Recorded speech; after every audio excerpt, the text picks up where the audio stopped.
Halo saudara, dari Arlington, Virginia, saya Helmi Yohanes dan tim VOA kembali hadir dengan serangkaian berita Amerika Serikat dalam segmen Sapa Dunia. Unjuk rasa besar berlangsung di ibu kota Amerika hari Sabtu menuntut keadilan bagi George Floyd dan warga berkulit hitam lainnya yang tewas di tangan polisi. Pejabat setempat memperkirakan sekitar 100.000 hingga 200.000 orang ikut dalam unjuk rasa di berbagai wilayah ibu kota, sebagian besar terpusat di Black Lives Matter Plaza, sebuah jalanan dekat Gedung Putih yang namanya baru diganti oleh Wali Kota Washington, D.C.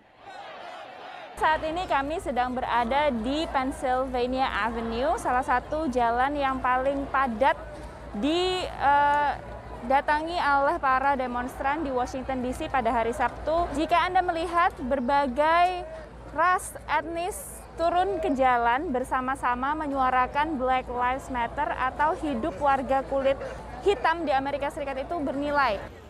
Demonstrasi berjalan sangat damai dan ada banyak juga anak-anak, juga ada beberapa orang yang membagikan minuman gratis di sini. Mereka memberikan minuman gratis dan menyebarkan semangat bagi para demonstran yang ada di jalan-jalan. Ini adalah salah satu pagar yang didirikan oleh aparat keamanan di depan Lafayette Park. Di seberang Lafayette Park ini adalah Gedung Putih. Salah satunya yang ingin saya tunjukkan adalah gereja yang digunakan atau tempat di mana Presiden Trump sempat mengadakan foto di depan gereja ini yang sempat menjadi salah satu sasaran kritik dari para demonstran. Wali Kota Washington DC memberikan komisi atau commission art bagi para seniman Washington DC untuk menggambar sepanjang jalan menuju White House, itu dengan tulisan Black Lives Matter dengan warna kuning. Saya Virginia Gunawan dan Rere Wahyudi, VOA.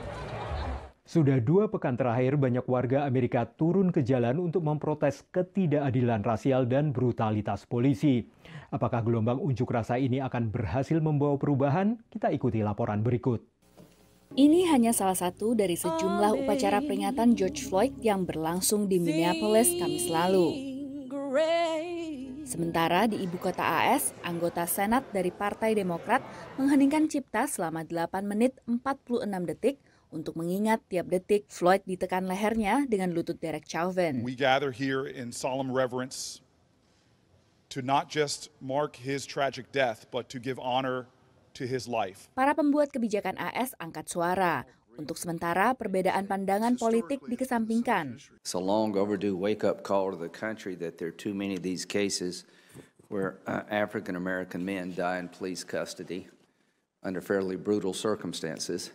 Protes selama hampir 2 pekan di berbagai penjuru AS yang menuntut keadilan rasial bagi warga Amerika keturunan Afrika membuat tindakan aparat kepolisian diawasi lebih ketat. Di kota Atlanta, negara bagian Georgia, 6 polisi ditangkap dan akan didakwa karena menggunakan kekerasan berlebih kepada demonstran. Sementara di kota Buffalo, negara bagian New York, 2 polisi dibebas tugaskan tanpa digaji karena mendorong demonstran hingga jatuh dan kritis. Namun jalan panjang menuju keadilan rasial dan kekerasan yang dilakukan polisi baru saja dimulai. We have questions before us today that are of constitutional moment. Is our system of justice in America so infected by racism that it cannot function in a manner consistent with our democratic values? Senin waktu Washington, Mahkamah Agung AS berencana untuk mempertimbangkan kembali kekebalan hukum aparat kepolisian dengan mencabut peraturan yang diterbitkan pemerintah AS pada tahun 1982. Dari Washington DC, Virginia Gunawan dan tim VOA. Gelombang unjuk rasa di sejumlah kota besar Amerika sempat ditunggangi aksi anarkis seperti penjarahan dan perusakan. Beberapa bisnis milik warga diaspora Indonesia juga dirusak dan terpaksa menghentikan sementara operasinya, seperti yang dialami sebuah bisnis antaran makanan di kota Chicago. Windy Priliantining dan suaminya, Andreas Makape II, tak pernah mengira kalau bisnis jasa antar makanan yang mereka rintis sejak tahun 2011 akan terkena dampak kerusuhan unjuk rasa yang berlangsung di sejumlah kota di Amerika dan aksi pengerusakan yang kadang menunggangi demo. K2 Express Delivery yang beroperasi di pusat kota Chicago, Illinois sempat merumahkan sekitar 60% karyawannya saat perintah tinggal rumah diberlakukan. Kita sedih banget ya honestly ya, karena kan kita tahu employee itu kan mereka bergantung sama kita. Ini buat mereka tuh kerja di kita tuh kayak full time job gitu.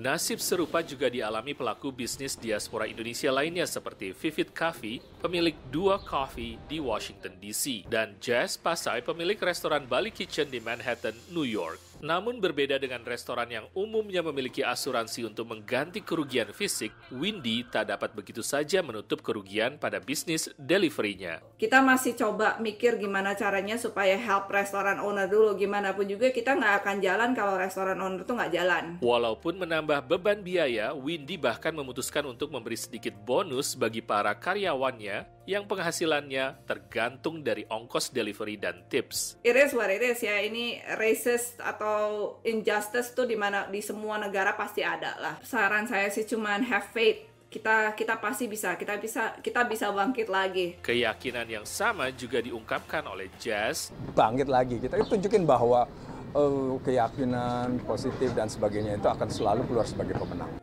Dari Chicago, New York, dan Washington DC, tim VOA. Pembatasan sosial akibat pandemi membuat banyak bioskop di Amerika Serikat harus menghentikan operasinya. Tapi hal ini juga mendorong bioskop drive-in atau teater mobil kembali marak. Warga senang karena bisa menonton film layar lebar sembari tetap menjaga jarak fisik. Di Salt Lake City, negara bagian Utah, metode menonton film bersama yang sudah jarang dilakukan beberapa tahun terakhir belakangan kembali menjadi pilihan. Termasuk bagi pasangan muda ini, mereka menonton film lama. Yeah, it was fun. She's never seen it before. I wouldn't have thought about it. I didn't even know this existed over here. Ini adalah pertama kalinya keduanya datang ke bioskop drive-in alias bioskop kendara. Like during this pandemic, maybe a lot of people are coming out to do something. Yeah, I actually prefer it over regular movie. Yeah, way better. Prinsip pembatasan sosial tetap diberlakukan. Masing-masing mobil harus jaga jarak 2 meter alias 2 area parkir.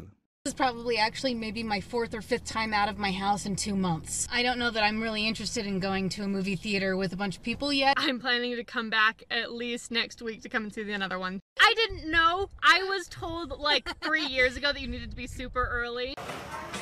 Di Ocala, negara bagian Florida, bioskop kendara juga belakangan ramai didatangi warga. The old cliche that the show must go on is not a cliche, it's a way of life to us. Warga pun punya hiburan alternatif selain nonton film lewat layanan streaming di rumah. It'll help out all the businesses, everything, you know. Maybe they'll get more business here on weekdays too. Yeah. That's what they need. But they need social distancing, full-on mask and gloves 24/7. Bioskop kendara kini menghadirkan film baru maupun film lama, di saat produsen film telah menangguhkan pemutaran perdana sejumlah film. Demikian laporan tim VOA. Saudara, kami akan kembali dengan Sapa Dunia Senin depan. Terima kasih atas perhatian Anda. Dari Arlington, Virginia, saya Helmy Yohanes dan tim VOA.